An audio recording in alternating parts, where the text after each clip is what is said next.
This is a message from Ireland to Irish America. Many Americans are descended from the famine Irish, their ancestors emigrating during the Great Famine of 1845 to 1852, which resulted in 1 million deaths and as many as 2 million emigrating. But the word famine masks a tragic paradox, because this was not some unfortunate natural disaster. In the face of widespread starvation, large quantities of food were exported from this island to Britain, Ireland's colonial ruler at the time. At the height of the famine, food shipments were even accompanied by armed guards. For many, it was coffin ships to the US or a slow death at home.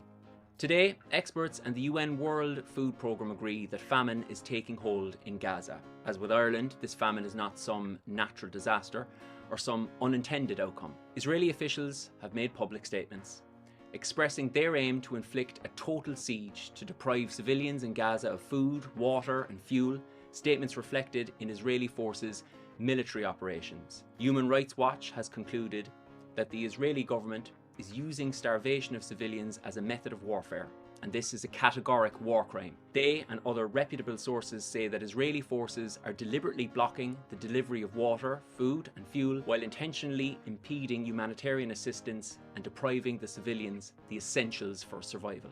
Vast areas of agricultural land, including orchards, greenhouses and farmland, have also been razed by Israeli forces. It is the fastest descent from relative food security to mass starvation ever recorded by UN agencies anywhere in the world. So let's be clear. This is 2024 and the famine in Gaza is an intentional war crime against a trapped population. Unlike the Irish, they don't even have the luxury of a coffin ship.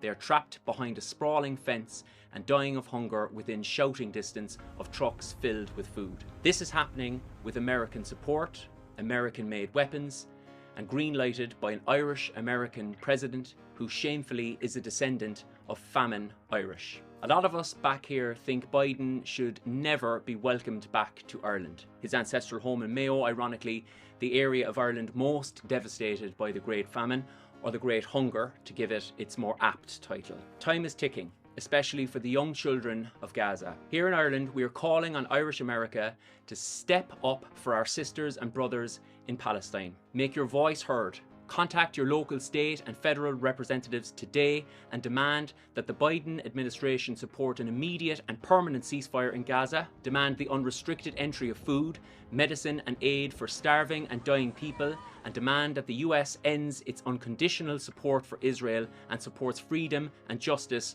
for the Palestinian people. Because if you're Irish American and you're not standing up for Palestine right now, you may want to take another look at your history.